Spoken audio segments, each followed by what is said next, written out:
Top investment options for long-term wealth building. In the first chapter of his book, The Intelligent Investor, Benjamin Graham, known as the father of value investing, does an excellent job of explaining the difference between an investor and a speculator. He states, "An investment operation is one which, upon thorough analysis, promises safety of principal and an adequate return. Operations not meeting these requirements are speculative. Investing, as defined by Graham, means knowing exactly what you are buying. Whatever you have invested in is stable in the long term. Along with this, you know that you will get a substantial return through the appreciation of capital or through any healthy dividends that the investment pays." Being labeled as investors when you are actually speculators is something Graham warns us about. He states that the term investor is used everywhere to describe anyone participating in the stock market. If you buy a stock based on a suggestion from a friend or your broker, you are not an investor. You are a speculator. This is despite the fact that you might get a good return on the investment of your purchase. Similarly, if you were to invest in a mutual fund based on a television advertisement you recently saw, you would still be a speculator. Why? Because you did not do the due diligence to see if the investment you are eyeing is beneficial. You are simply speculating. The fact that one has invested does not automatically make them an investor. In an interview with the Financial Crisis Inquiry Commission, Warren Buffett outlined what he believed was the true test for determining if a person is an investor or a speculator. He said, "And I say that the true test is if you care whether the markets are open or not. When I buy a stock, I don't care if they close the stock market tomorrow for a couple of years because I'm looking to the company, Coca-Cola or whatever it may be, to produce returns for me in the future from the business. Now, if I care whether the stock market is open tomorrow, then in some sense I'm speculating because I'm thinking about whether the price will go up tomorrow or not. I don't know if the price will go up." Preparing for ups and downs. Long-term investments are about creating wealth. The primary goal is to provide you with passive income to help you in your retirement life. With investments, you must be aware and accept the risks you might face when pursuing investments with higher rewards. All assets have risk. Even real estate, known for being an asset with the least risk or failure, saw an erosion of value during the 2007-08 financial crisis. This might have made you think, if all assets are prone to losing value from time to time, how do I actually make money? Well, the trick behind this is simple, in theory. In practice, however, many face issues. You are primarily focusing on the long-term returns of your investment. For this reason, you do not need to worry about short-term price fluctuations. These short-term fluctuations can be attributed to the phenomenon known as random walk. You don't need to pay too much attention to them. To increase the odds in your favor, you need to give your investments a chance to recover. Even if the investment increases by 20% in the next 5 years, it could double or even triple in the following 10 years. That's the answer to making money. We all know that in theory, the answer is not to succumb to emotions and overcome the sense of panic.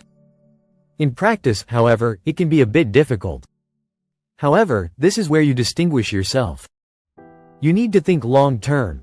Give yourself the chance to overcome short-term dips to achieve long-term returns.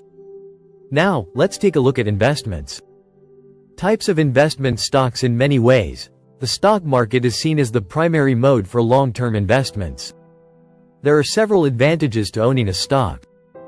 1. They're paper investments, meaning you don't have to manage a property or a business. 2. They represent ownership in a company that generates profits. 3. Stocks can increase in value exponentially over the long term. 4. You can create a diversified portfolio to cover your risks. 5. They include capital appreciation and dividends. There are 2 categories of stocks that might interest you: growth stocks and high dividend stocks. Companies that fall into the growth stock category reinvest their profits into growth rather than paying dividends to their shareholders. The investor will benefit from long-term capital appreciation. Companies that pay high dividends are more mature in nature, and investors who prefer less risky and more consistent earnings should opt for this option. The average annual stock return based on the S&P 500 is about 10% per year. Despite wars, depressions, recessions, and various stock market crashes, this value remains the same. Long-term bonds. These are securities with interest terms greater than 10 years.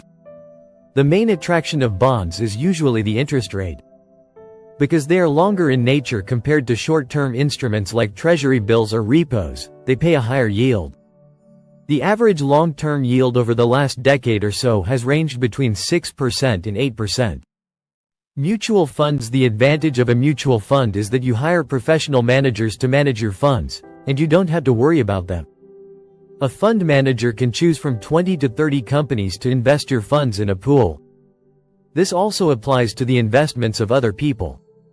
Mutual fund managers have varying degrees of success in active management.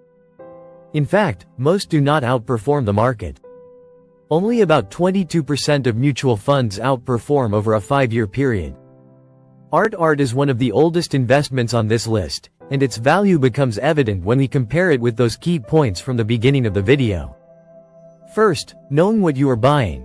Many paintings have provenance, and auction houses carefully examine pieces before offering them. Knowing which specific pieces to buy is a bit more complicated, but in a moment, I'll reveal a brilliant way to avoid guesswork. The second parameter is long-term stability, in which the art market excels. In fact, this summer, the NYT declared that the art market was bulletproof, even as superstar stocks like Apple and Amazon crashed by 20% and 35% for the year. This is because it has been proven, both by repeated sales and by hedonic regression models, that returns in the art market are largely uncorrelated with returns in the stock market. The stability of art is increasingly relevant with inflation currently at 9% in the United States because art has long been celebrated as a hedge against inflation. In fact, a recent CNBC interview applauded $2.5 billion in art sales this summer, highlighting that history shows that art prices rise during inflationary periods, with a 130% increase between 1977 and 1982, the last time inflation was this high.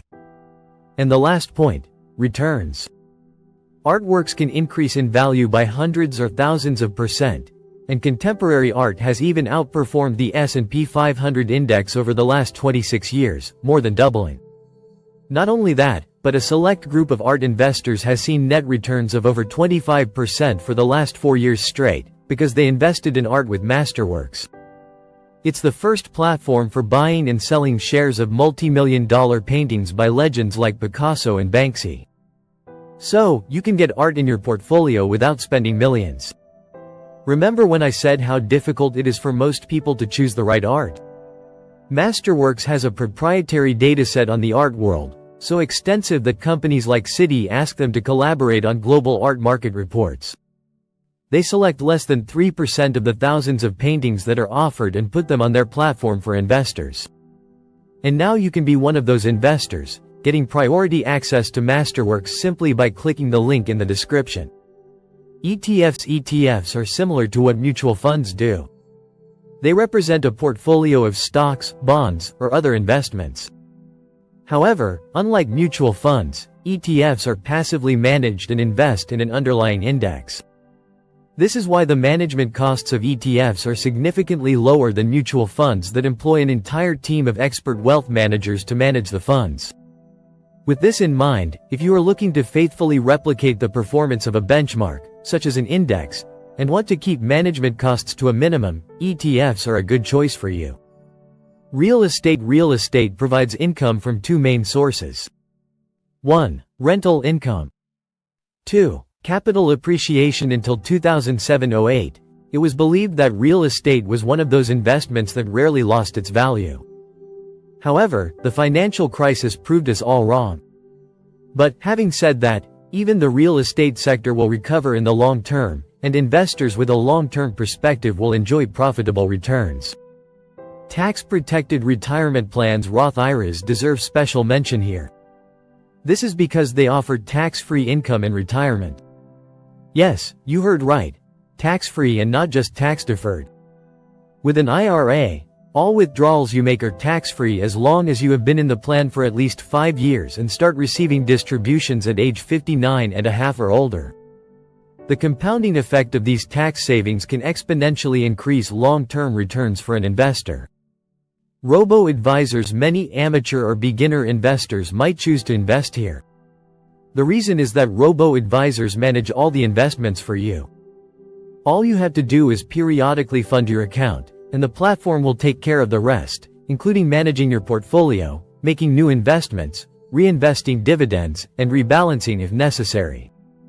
Many even offer special services, such as tax loss harvesting. Annuities. An annuity is an investment contract that you make with an insurance company. You put in a certain amount of money, either upfront or over a specific period.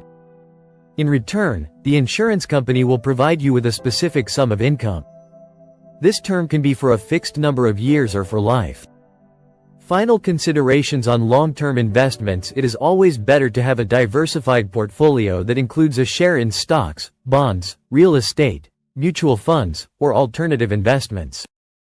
The more diversified your portfolio is, the more you can eliminate non-systematic risk related to the individual performances of those asset classes. In the comments, share your direct experience related to the topic covered today. We want to learn more and will gladly respond to any questions. Comment to let us know how we can improve. Your like would make us happy. Do not forget to subscribe to the channel so you don't miss the next video.